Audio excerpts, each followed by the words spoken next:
والصلاة والسلام على من أرسله الهدى بالحق والتحقيق وعلى آله وأصحابه أجمعين بالتصديق. أما بعد فأعوذ بالله من الشيطان الرجيم.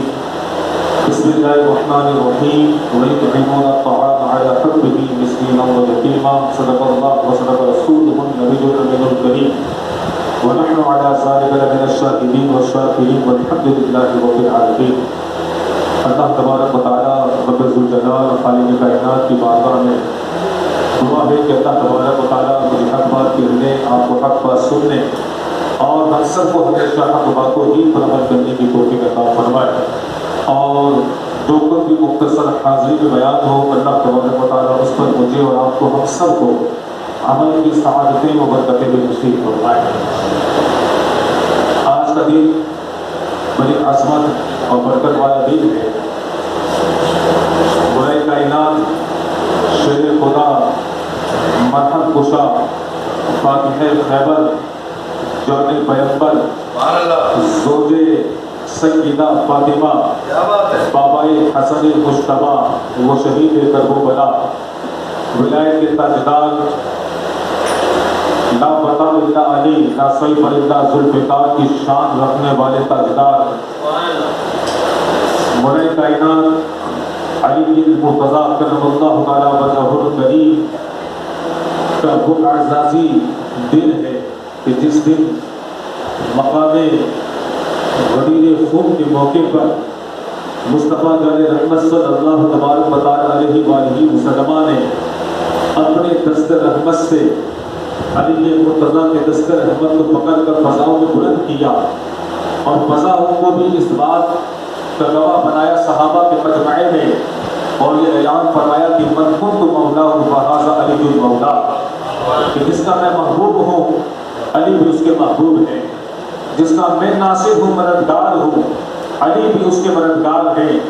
وہ عظیم الشان دین ہے کہ اہل سنت و جماعت اس عقیدے کے ساتھ کہ علی ہمارے محبوب ہیں، علی ہمارے ناصر ہیں، علی رب کی عطا سے ہمارے مددگار ہیں، علی داماد پیغمبر ہے، علی ولایت کے تاجدار ہے، علی باب مدینۃ العلم ہے، علی وہ ہے جس کا دامن رحمت ہمیشہ کفر و شرک کی زندگی سے پاک رہا، علی وہ ہے جو مولود کعبہ ہے، علی وہ ہے جس کے ساتھ حق ہے، علی وہ ہے کہ جو بسم اللہ کی تفسیر کرنے پر آئے تو یہ کہہ دے کہ اگر بسم اللہ کی با کے نقطے کی تفسیر میں کر دو تو 70 اونٹ بھی اس کے لیے ناکافی ہے. علی وہ شان والا ہے کہ جو کوفہ کی مسجد کے منبر پر کھڑے ہو کر یہ اعلان کرے، لوگوں مجھ سے پوچھو قرآن کے بارے میں کہ قرآن کی کون سی آیت مکے میں نازل ہوئی، کون سی آیت مدینے میں نازل ہوئی، کون سی آیت خشکی میں نازل ہوئی، کون سی آیت تری میں نازل ہوئی، کون سی آیت رات میں، کون سی آیت دین میں کس طرح سے نازل ہوئی، علی اس کے بارے میں تمہیں بتلائے گا. اس سے پہلے کہ علی تمہاری نگاہوں سے اوجھل ہو جائے، علی سے پوچھو جو کچھ زمین میں ہے، علی سے پوچھو جو کچھ آسمان میں ہے اور جس کی شان ہے. وہ فرماتے ہیں کہ مصطفیٰ جان رحمت صلی اللہ تبارک و تعالیٰ علیہ وسلم نے جو علوم مجھے عطا فرمائے ہیں اس علم کا صدقہ یہ ہے کہ اگر میری اون کی رسی بھی گم ہو جائے تو میں اسے قرآن سے تلاش کر لو. اس علم کے مصطفیٰ کے دست رحمت کو پکڑ کر جب میرے مصطفیٰ نے صحابہ کے مجمع میں یہ اعلان کیا تو میں آپ سے پوچھنا چاہتا ہوں کہ یہ مقام خوشی ہے یا مقام غم ہے؟ ہر بندہ یہی کہے گا کہ یہ مقام خوشی ہے. جب یہ مقام خوشی ہے تو خوشی کے مقام پر خوشی کا ہی اظہار کیا جائے گا، خوشی کے مقام پر غم کا اظہار نہیں کیا جائے گا. اور اس کا معنی تو ہوتا ہی خوشی ہے. تو اگر اس دن کو ہم اس معنی میں کہہ دیں کہ یہ خوشی کا دن ہے، اعزازی وہ مقام ولایت، مقام محبوبیت اور مقام محبوبیت کے ساتھ جو ایک اعزاز عطا فرمایا، اس اعزاز پر اگر کوئی سید اور کوئی محب نبی اور اگر کوئی مولا علی کا چاہنے والا اس دن میں خوشی کا اظہار کر دے تو یہ خوشیوں سے تشبیہ نہیں ہے، یہ اہل سنت و جماعت کے عقیدے میں رہتے ہوئے وہ خوشی کا اظہار کرنا ہے جو قرآن سے بھی جائز ہوتا ہے، احادیث مبارکہ سے بھی جائز ہوتا ہے۔ یاد رکھیں کہ مصطفیٰ کریم علیہ السلام کے ملائک کائنات وہ دل پر ہے، وہ دل پر ہے، وہ شان والی عظیم ہستی ہے۔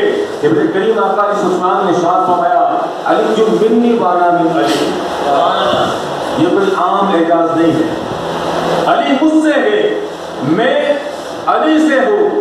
علی کے علم کی شان اگر کسی کو دیکھنی ہے تو میں ایک مختصر واقعہ عرض کرتا ہوں۔ منافقین کی تعداد اس زمانے میں بھی تھی، کچھ لوگوں نے علی کے مرتضیٰ کے مقدس علم کو جانچنا چاہا کہ دیکھیں کہ علی کو نماز سے بھی بڑی محبت ہے، اور علی کے علم کی شان یہ ہے کہ علی نے دعویٰ کیا ہے کہ مجھ سے پوچھو سلونی کما شئتم، جیسا تمہاری مرضی ہو جو تم چاہو، وہ مجھ سے پوچھو ما شئتم، جو تم چاہو وہ مجھ سے پوچھو۔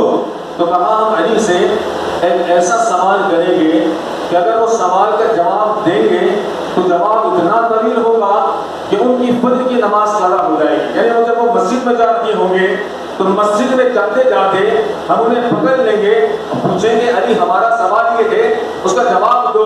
جب ملائک کائنات اس کا جواب دیں گے، جواب اتنا طویل ہوگا کہ جواب دیتے دیتے فجر کی نماز چلی جائے گی، تو ہم کہیں گے کہ دیکھو علی نے نماز چھوڑ دی۔ اور اگر وہ نماز کے لیے چلے گئے اور یہ کہا کہ بعد میں پوچھنا، تو ہم یہ کہیں گے کہ معاذ اللہ علی تو کچھ آتا جاتا نہیں ہے۔ اس ارادے کے ساتھ منافقین نے اس وقت میں علی کے مرتضیٰ کو رکھا جب فجر کی نماز کا بالکل وقت تیار ہے، جماعت کھڑی ہونے والی ہے، کہنے لگے کہ علی ایک سوال ہے، اس سوال کا جواب چاہیے۔ کہا کہ دنیا میں کون سے جانور انڈا دیتے ہیں، کون سے جانور بچہ دیتے ہیں؟ جواب اتنا طویل ہے کہ اگر بندہ گنوانا چاہے تو اس طرح سے گنوائے گا کہ بھائی بھینس جو ہے وہ بچہ دیتی ہے، گائے بچہ دیتی ہے، بکری بچہ دیتی ہے، ہاتن جو ہے جو ہاتھی کی مونس ہے وہ بچہ دیتی ہے، اس کے علاوہ مرغی کو انڈا دیتی ہے۔ اب وہ گنوانا چاہے تو ظاہر بات ہے جواب بڑا طویل ہے، لیکن علی کی شان کو ایسی نرالی ہے، میرے ملائک کائنات نے بڑا مختصر جواب دیا۔ وہ جواب آج تک سائنسدان اس جواب پر حیران ہے۔ علی کے مرتضیٰ سے جب یہ سوال ہوا فرمایا کہ بہت معمولی سا سوال ہے، ارے جس کے کان باہر ہوں گے وہ بچہ دے گا، جس کے کان اندر ہوں گے وہ انڈا دے گا۔ اب آپ دیکھیں جتنے بھی جانور کے جن کے کان باہر ہوں گے وہ بچہ دے گا، جس کے کان اندر ہوں گے وہ انڈا دے گا۔ یہ میرے آقا مولا علی کرم اللہ وجہہ الکریم نماز فجر کے لیے تشریف لے گئے۔ یہ علی کی شان ہے، یہ علی کی شان ہے۔ قرآن کے اندر 300 آیتیں ایسی ہیں جو خالصتاً علی کے مرتضیٰ کی شان میں نازل ہوئی۔ 300 آیتیں امام جلال الدین سیوطی رحمۃ اللہ تعالیٰ نے اپنی تفسیر کے اندر لکھا 300 آیتیں ایسی ہیں جو مولا کائنات کی شان میں نازل ہوئی۔ قرآن کی ایک آیت میں بتاتا ہوں وَيُطْعِمُونَ الطَّعَامَ عَلَىٰ حُبِّهِ مِسْكِینًا وَیَتِیمًا، کہ وہ رب کے محبوب ذات ہیں جو اللہ کی محبت میں یتیموں کو مسکینوں کو کھانا کھلاتے ہیں۔ یتیموں کو مسکینوں کو کھانا کھلانا، یہاں پر چند باتیں میں عرض کرنا چاہوں گا۔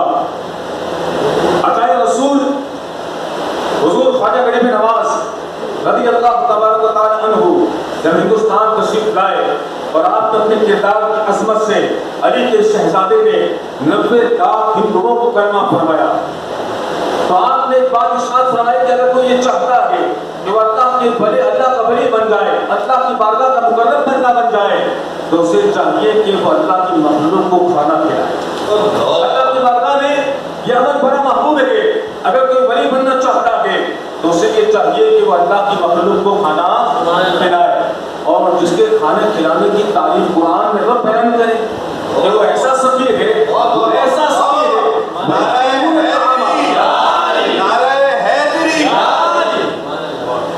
وہ ایسی شان والا، اتنا بڑا سخی، اتنا بڑا دلیر، ایسی سخاوت والا، اور جس کے خزانے ایسے کھلے ہوئے ہیں جو وَيُطْعِمُونَ الطَّعَامَ عَلَىٰ حُبِّهِ، جو اپنے رب کی محبت میں یتیموں کو مسکینوں کو کھانا کھلاتا ہے۔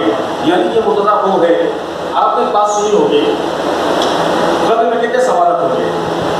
3 من ربک ما دینک وما کنت تقول فی حق ھذا الرجل، تیرا رب کون ہے، تیرا دین کیا ہے اور اس مقدس ہستی کے بارے میں تو کیا کہتا ہے؟ اب جس چیز کا حوالہ میں دینے والا ہوں یا کہ فتویٰ جو ہے میرے اوپر نہیں ہوگا، جس کتاب کا حوالہ میں دینے والا ہوں، جس شخصیت کا حوالہ میں دینے والا ہوں، یہ اپنے وقت کے امام کعبہ رہ چکے ہیں۔ علامہ ابن حجر ہیثمی مکی شافعی، علامہ ابن حجر مکی ہیثمی شافعی جو اپنے وقت کے امام کعبہ کے عظیم جلیل القدر امام کے، بڑے عظیم محدث ہیں، بڑے عظیم مفسر ہیں، تمام مقام فقہ کے علماء ان کی جلالت علم کو تسلیم کرتے ہیں۔ حرم کعبہ کے امام انہوں نے کتاب لکھی الصواعق المحرقہ، الصواعق المحرقہ۔ اس کتاب کے اندر علامہ ابن حجر ہیثمی مکی فرماتے ہیں کہ جب قبر میں یہ سوالات ہو چکے تو اب یہاں پہ منزل ختم نہیں ہوئی، بلکہ میدان محشر میں رب ایک اور سوال کرے گا۔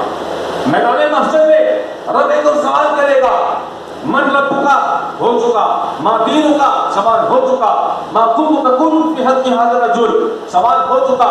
اب ایک سوال اور ہے میدان محشر میں، اس کے بعد فیصلہ ہوگا۔ وہ سوال کیا ہے؟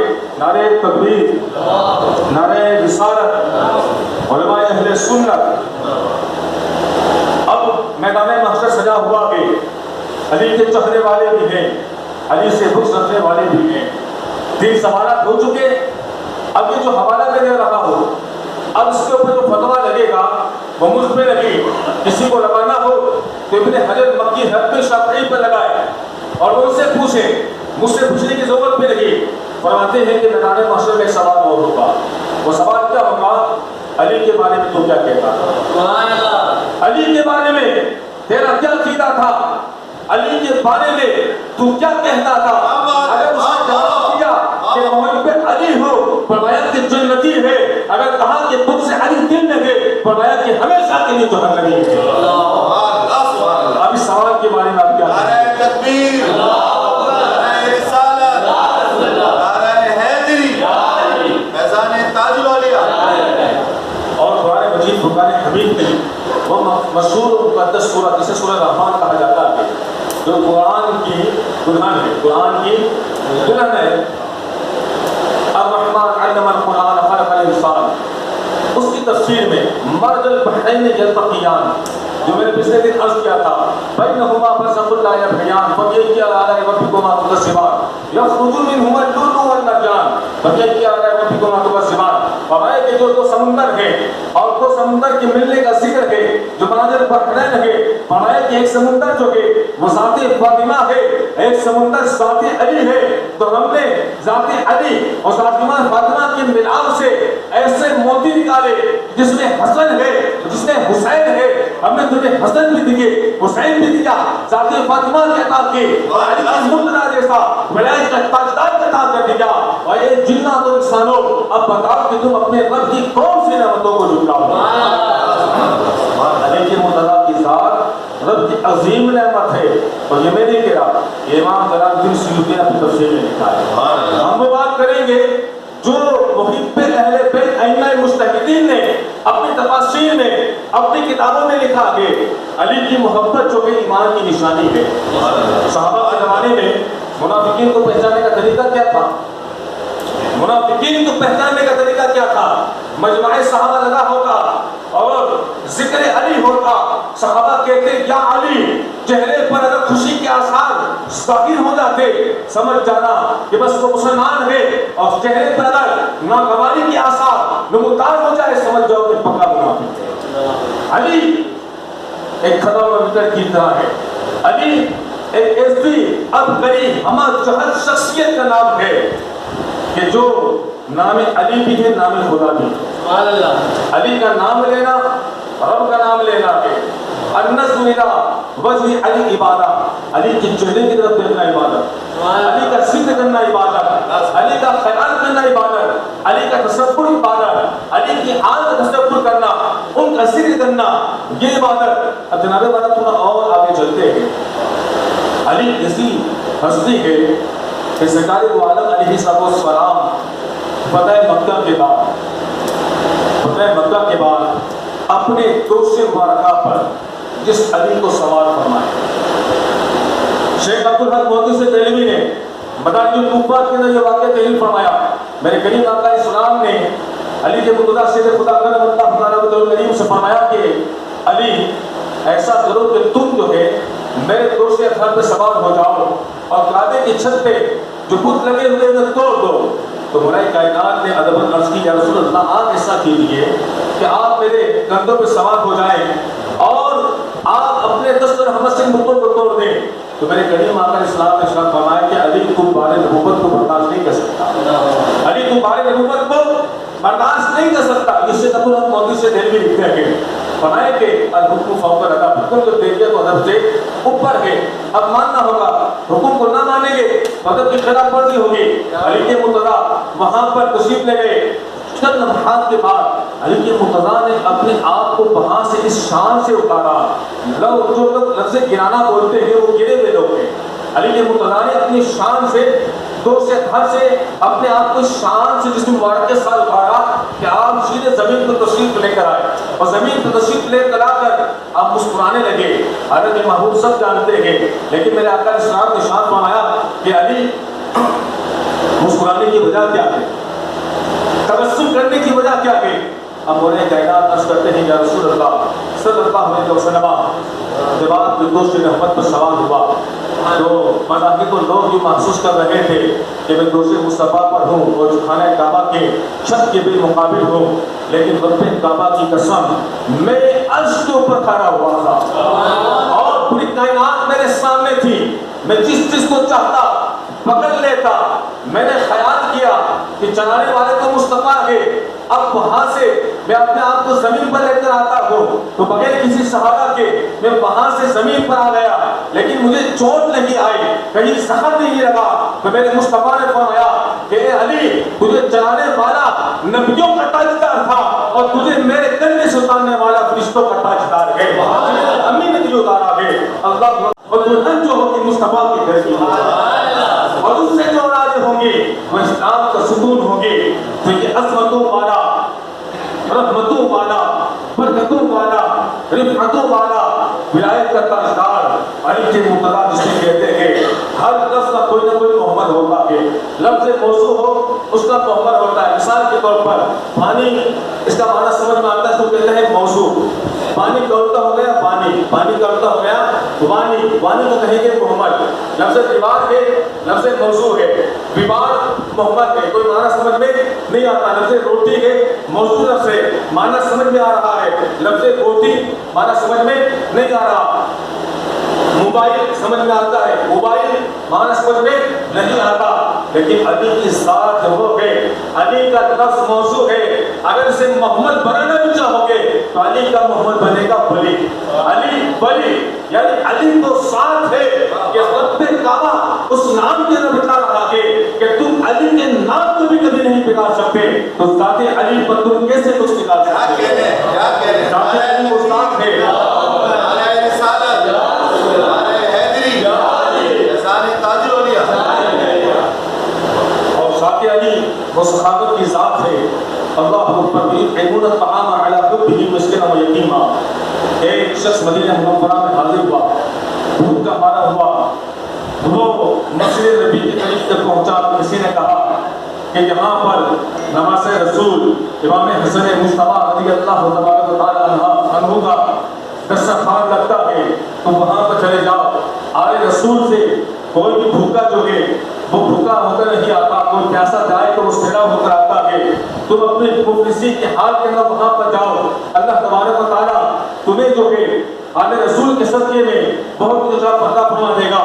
جب وہ مسافر بھوک سے نڈھال جب دسترخوان امام حسن مجتبیٰ کے پاس پہنچا تو اس نے دیکھا کہ باہر چبوترے پر ایک شخص، ایک بزرگ جو ہے وہ تشریف فرما کے پوچھا کہ میں بھوک سے نڈھال ہو چکا ہوں، مجھے کھانا ملے گا کہ نہیں ملے گا؟ تو اس بزرگ نے کہا کہ ایسا کرو کہ سامنے چلے جاؤ اور کہنا کہ باہر جو بندہ ہے اس نے مجھے اندر بھیجا ہے اور کہا ہے کہ میں بھوکا ہوں، مجھے کھانا کھلا دو. اللہ اکبر. وہ مدینے میں آنے والا بھوکا مسافر اندر پہنچا تو اس کی اس طرح سے کھاتی توازن کی گئی اور اس طرح کے کھانے اسے کھلائے گئے جو بادشاہ کے وقتوں میں نصیب نہیں ہوتے. تو کھانے کے دوران کھانے کے دوران اسے خیال آیا کہ باہر ایک بزرگ بیٹھے ہوئے تھے، ان کے چہرے پر بھی بھوک کے آثار تھے.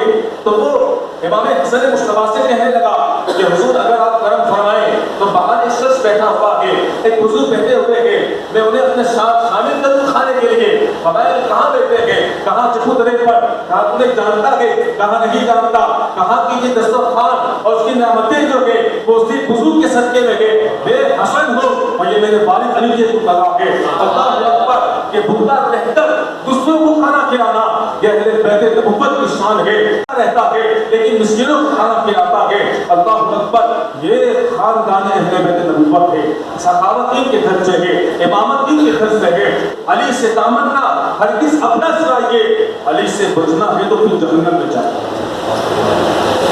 دوسری بات میں عرض کرتا ہوا چلوں کہ آئے دن اکثر حضرات کی مواقع ہو جاتا ہے کہ جب سادات کرام اپنے جد اعلیٰ ولایت کے تاجدار امیر المومنین یعقوب المسلمین مولانا علی کرم اللہ تعالیٰ عنہ الکریم کہ اس اعزازی دین کو پر خوشی کا اظہار کرتے ہیں تو بعض حضرات یہ بھی کہتے ہیں کہ یہ 18 ذی الحج جو ہے وہ شہادت حضرت عثمان غنی ذوالنورین رضی اللہ تبارک و تعالیٰ عنہ کا دن ہے، تو چونکہ شیعہ حضرات جو ہے وہ اس حوالے سے خوشی کا اظہار کرتے ہیں، لہٰذا سنی لوگ یہ دن نہیں منانا چاہتے۔ لیکن یہ بات کیا کرتے ہیں؟ امام اجل خاتم الحفاظ امام جلال الدین سیوطی رحمۃ اللہ تعالیٰ علیہ ہے، ابن کثیر نے، علامہ مابدی نے، اور ان کے علاوہ دیگر علماء تواریخ نے، مفسرین نے، محدثین نے اپنے اپنی کتابوں میں یہ بات لکھی ہے کہ سیدنا عثمان غنی رضی اللہ تبارک و تعالیٰ عنہ کی شہادت کے اندر اختلاف ہے، شہادت کے دن میں اختلاف ہے۔ 18 ذی الحج کا ایک قول، 12 ذی الحج کا بھی قول ہے، 4 تاریخ کا بھی قول ہے، 2 تاریخ کا بھی قول ہے۔ لہذا اگر کوئی سنی اگر مناتا ہے، کسی بھی سنی سے پوچھ لیں کہ آپ اس خوشی کے اندر اس دن کو مناتے ہیں کہ معاذ اللہ ثم معاذ اللہ حضرت عثمان غنی اس دن شہید ہوئے اور قرآن کی اس آیت کو جب پہنچے کہ فسيكفيكهم الله وهو السميع العليم، اس آیت پر پہنچتے ہوئے روزے کی حالت میں مظلوم مدینہ کو شہید کر دیا گیا، تو اس کی خوشی ناتے نہیں مناتے ہیں۔ ہر علی کا چاہنے والا جو علی کا چاہنے والا ہوگا وہ کہے گا کہ ہرگز اس مناسبت سے ہم اس دن کو نہیں مناتے، بلکہ یہاں سے خوشی کا اظہار اس لیے کرتے ہیں کہ جو ایک اعزازی سند مصطفیٰ کریم علیہ السلام نے مقام غدیر خون کے موقع پر مولا کائنات کو عطا فرمائی تھی، صرف اس خوشی کا اظہار ہے۔ لیکن چونکہ حضرت عثمان غنی کی تاریخ شہادت میں اختلاف ہے تو اس اختلاف کی بنا پر ہم یہ ضروری نہیں سمجھتے کہ وہ 18 ذی الحج ہی ہو، 12 ذی الحج بھی ہو سکتی ہے، 13 ذی الحج بھی ہو سکتی ہے، 2 ذی الحج بھی ہو سکتی ہے، 4 ذی الحج بھی ہو سکتی ہے۔ اور علماء محققین نے اس پہ ایک بات تحریر فرمائی ہے کہ جب اس طرح کے مسائل پیدا ہو تو اس وقت جو ہے وہ نیت کا اعتبار ہوگا۔ اس وقت کیا اعتبار ہوگا؟ نیت کا اعتبار ہوگا۔ اگر وہ اپنی نیت کا اظہار کر دے تو پھر وہ جائز ہے، اگر نیت میں خرابی ہے تو پھر ناجائز ہے۔ ہاں اگر کوئی اس دن میں سعادت عثمان غنی کو مان کے مناتا ہے تو ہم بھی کہتے ہیں ہوا، لیکن کوئی بھی سنی، کوئی بھی سید، کوئی بھی آل رسول حضرت عثمان غنی کی شہادت کے اندر معاذ اللہ ثم معاذ اللہ خوشی کا اظہار نہیں کرتا، بلکہ وہ اس دن کو صرف اس لیے مناتا ہے کہ اس حدیث مبارکہ میں جو ایک اعزازی سند عطا فرمائی گئی ہے اور ان کے جد اعلیٰ کو جو ایک اعزازی مقامات اور جو ایک ولایت کا جو اعلان کیا، مقام محبوبیت کا، مقام ناصریت کا جو اعلان کیا گیا، اس پر خوشی کا اظہار ہے۔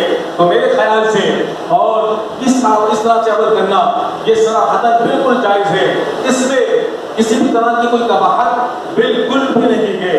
یاد رکھیے کہ قباحت اس وقت میں آئے گی کہ جب کہ ہمارا عقیدہ جو ہے ان عقائد کے فاسدہ کے مطابق ہو اور فاسد عقائد کے رکھتے ہوئے اگر ہم حضرت عثمان غنی کی شہادت پر خوشی کا اظہار کریں تو یہاں پہ الحمدللہ کوئی بھی معاذ اللہ ثم معاذ اللہ کوئی ایسا بندہ نہیں جو خوشی کا اظہار کر رہا ہو، بلکہ ہمارا یہ عقیدہ ہے کہ ہر صحابی نبی جنتی ہے، ہر مصطفیٰ کا صحابی جس نے ایمان کی حالت میں حضور کا دیدار کیا ہو اور ایمان کی حالت ہی میں دنیا سے وصال کیا ہو، وہ صحابی رسول ہے، وہ جنتی ہے، رضی اللہ عنہم ورضوا عنہم کا ایک امتیازی تمغہ رکھنے والی شخصیت ہے۔ اور صحابہ کی دل کی گہرائی یہ اہل بیت کی محبت سکھاتی ہے۔ علی کی محبت ہمیں صدیق کی محبت سکھاتی ہے، علی کے در کی نوکری ہمیں فاروق اعظم کے در کی غلامی سکھاتی ہے، علی کے در کی چاکری عثمان کریم کے در پہ زمین سائی کرنے کا قدر سکھاتی ہے، اور زہرا کے در کی غلامی ہمیں صحابہ کی عظمتوں کا پتہ دیتی ہے۔ اللہ اکبر، اب میں کیا کروں؟ یہ ولایت کے تاجدار کی بارگاہ وہ بارگاہ ہے اس تمام دریاؤں کو بطور سیاہی استعمال کیا جائے، تمام درجوں کو کاٹ کر قلم بنا کر اگر مولا علی کی تعریف لکھنا شروع کی جائے تو زندگیاں ختم ہو جائے، سمندر ختم ہو جائے، قلم ٹوٹ جائے، لیکن علی کی تعریف کا ایک بار بھی جمع حق کا روح مکمل نہیں ہو سکے۔ اللہ تبارک و تعالیٰ ولایت کے تاجدار کی فیضان سے ہمیں ہماری نسلوں کو مالا مال فرمائے، صحابہ کی محبت میں جینا، اہل بیت کی محبت میں اس دنیا سے جانا نصیب فرمائے، آمین بجاہ نبی امین وما علیہ السلام المبین۔